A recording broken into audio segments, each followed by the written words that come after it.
জনমত মেরুকরণ হচ্ছে। প্রতিদিনকার জায়গায় যারা নির্বাচনে জনগণের ভোটে জিতবে না মনে করছে, জনগণের প্রতি আস্থা রাখতে পারছে না, তারা এখন সহিংসতার পথ বেছে নিয়েছে। এই ঘটনা দুটি সহ সারা দেশে নির্বাচনী পরিবেশ যে সংশোধন নিচ্ছে তার পর, কারণ আমাদের দলের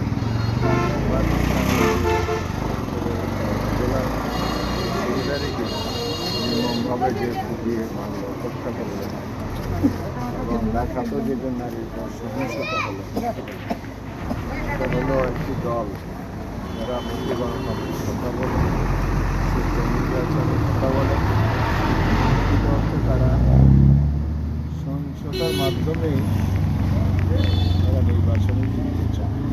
এই ঘটনা জানায়। সেই সাথে প্রশাসন, নির্বাচন কমিশন সরকারকে দাবি জানাচ্ছে অবিলম্বে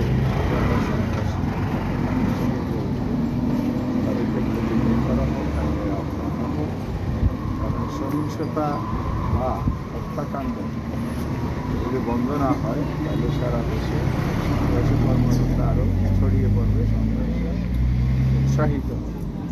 ফলে দ্রুত ব্যবস্থা নিতে হবে।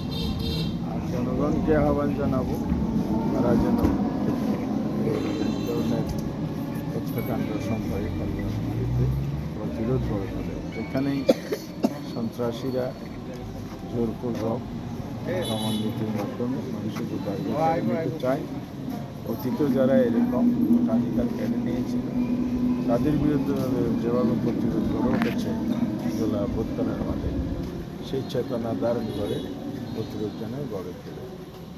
আর আমরা নির্বাচন সঠিক সময়টা চাই, সুষ্ঠু হোক এটা চাই, সুষ্ঠু নির্বাচনের জন্য সুষ্ঠু পরিবেশ চাই। সুষ্ঠু পরিবেশ যদি সরকার দিতে ব্যর্থ হয় তাহলে সরকারকে এটা দিতে হবে। ধন্যবাদ।